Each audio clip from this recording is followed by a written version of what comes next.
जोहार दोस्तों, आप सभी का एक बार फिर से स्वागत है मेरे इस चैनल मुंडारी न्यूज़ जगत में। तो दोस्तों, वर्षा ऋतु आ चुकी है और इसके साथ साथ आपको आपके चारों तरफ हरियाली हरियाली दिख रही होगी और आपके आसपास के खेतों में फसलों की बुआई भी शुरू हो चुकी है। और दोस्तों, इसी वर्षा ऋतु के साथ आदिवासियों का एक प्रमुख त्यौहार भी आ चुका है और वह पर्व है कर्मा पूजा। यानी कि दोस्तों, आज के इस वीडियो में हम कर्मा पूजा के बारे में जानेंगे कि कर्मा पूजा क्या है, कब मनाया जाता है और क्यों मनाया जाता है, जिसके बारे में आप सभी को पता है। और इसके बारे में मैं आपको ज्यादा कुछ नहीं बताने वाला हूँ क्योंकि इसके ऊपर मैंने एक वीडियो पहले से ही बना रखी है। लेकिन आज के इस वीडियो में मैं आपको कर्मा पूजा से जुड़ी कथा के बारे में बताने वाला हूँ कि कर्मा पूजा की कथा क्या है। तो दोस्तों, वीडियो बहुत ही नॉलेजफुल और इंटरेस्टिंग होने वाली है, तो प्लीज इस वीडियो को पूरा देखें। और अगर आप हमारे इस चैनल पर नए हो तो चैनल को सब्सक्राइब करके बेल आइकन को दबा दें, क्योंकि इसी तरह के वीडियोज में हमेशा अपने इस चैनल पर शेयर करते रहता हूं। तो चलिए दोस्तों, शुरू करते हैं आज का ये वीडियो।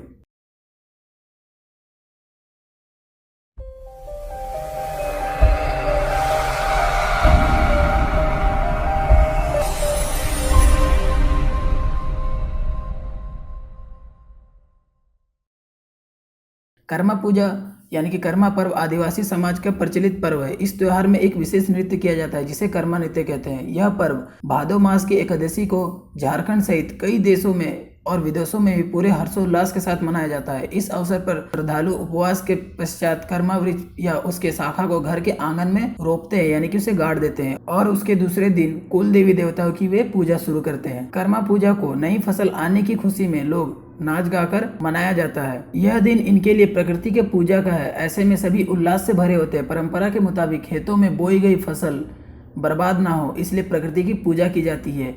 इस मौके पर एक बर्तन में बालू भरकर उसे बहुत ही कलात्मक तरीके से सजाया जाता है। पर्व शुरू होने के कुछ दिन पहले उसमें जौ डाल दिए जाते हैं जिसे जावा कहा जाता है। यही जावा बहनें अपने बालों में गूंथ कर झूमती नाचती है। बहनें अपने भाइयों की सलामती के लिए इस दिन व्रत रखती है। इनके भाई करम वृक्ष की डाल लेकर घर के आंगन या खेतों में गाड़ते हैं। इसे वे प्रकृति के आराध्य देव मानकर पूजा करते हैं। पूजा समाप्त होने के बाद वे इस डाल को पूरे धार्मिक रीति रिवाज से तालाब, पोखर, नदी आदि में विसर्जित कर देते हैं। दोस्तों, कर्मा पूजा से जुड़ी कई सारे गीत भी हैं जो कर्मा पूजा में गाए जाते हैं। अब बात करते हैं दोस्तों कर्मा पूजा की कथा के बारे में। तो ऐसा कहा जाता है दोस्तों कि कर्मा और धर्मा दो भाई थे, दोनों बहुत ही मेहनती और दयावान थे। कुछ दिनों बाद कर्मा का विवाह हो गया। उसकी पत्नी अधर्मी और दूसरों को परेशान करने वाली विचार की थी, यहाँ तक कि वह धरती माँ के ऊपर की माड़ पसार देती थी। माड़ यानी कि दोस्तों, चावल को बनाने के बाद जो उसका पानी रह जाता है उसे माड़ कहा जाता है, जिससे कर्मा को बहुत दुख हुआ। वह धरती माँ के पीड़ा से बहुत दुखी था। इससे नाराज होकर वह घर से चला गया। उसके जाते ही सभी के भाग्य फूट गए। दुर्दिन आ गया और वहाँ के लोग दुखी रहने लगे। धर्मा से लोगों की परेशानी नहीं देखी गई और वह अपने भाई को खोजने निकल पड़ा। कुछ दूर चलने पर उसे प्यास लग गई। आसपास कहीं पानी ना था। दूर एक नदी दिखाई दिया। वहां जाने पर देखा कि उसमें पानी नहीं है। नदी ने धर्मा से कहा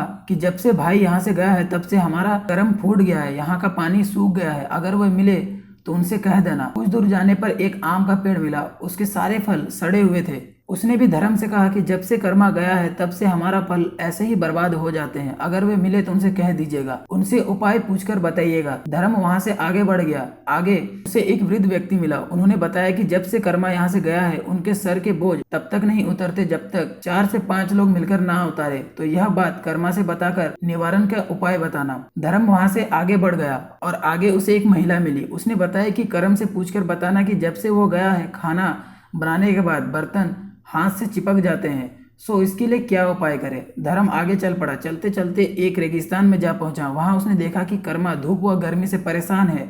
उसके शरीर पर फोड़े पड़े हैं और वह व्याकुल हो रहा है। धर्म से उसकी हालत देखी नहीं गई और उसने कर्म से आग्रह किया कि वह घर वापस चले। तो कर्मा ने कहा कि मैं उस घर कैसे जाऊं जहां मेरी पत्नी जमीन पर माड़ फेंक देती है। तब धर्म ने वचन दिया कि आज के बाद कोई भी महिला जमीन पर माड़ नहीं फेंकेगी। फिर दोनों भाई वापस घर की ओर चले तो उसे सबसे पहले वह महिला मिली। उसने कर्मा से कहा कि तुमने किसी भूखे को खाना नहीं खिलाया था, इसलिए तुम्हारे साथ ऐसा हुआ। आगे कभी ऐसा मत करना, सब ठीक हो जाएगा। अंत में नदी मिला तो कर्मा ने कहा कि तुमने कभी किसी प्यासे को साफ पानी नहीं दिया था। आगे कभी किसी को गंदा पानी मत पिलाना। आगे कभी ऐसा मत करना। तुम्हारे पास कोई आए तो साफ पानी पिलाना। इस प्रकार उसने सबको उसका कर्म बताते हुए घर आया और पोखर में कर्म का डाल लगाकर पूजा किया। उसके बाद पूरे इलाके में पुनः खुशहाली लौट आई और सभी आनंद से रहने लगे। कहते हैं कि उसी की याद पर आज तक कर्मा पर्व मनाया जाता है। दोस्तों, एक अन्य कथा के अनुसार कर्मा पूजा नृत्य के साथ लोग इस पूजा की अधिशास्त्री देवी यानी कि कर्मसेनी देवी को मानते हैं। तो कई लोग विश्वकर्मा भगवान को इसका आराध्य देवता मानते हैं। ज्यादातर लोग इसकी कथा को राजा कर्म से जोड़ते हैं, जिसने विपत्ति परेशानियों से छुटकारा पाने के उपरांत इस कर्मा पूजा उत्सव नृत्य का आयोजन पहली बार किया था। आदिवासी लोग कर्मवीर हैं जो कृषि कार्य को संपन्न करने के बाद उपयुक्त अवसर पर यह उत्सव मनाते हैं।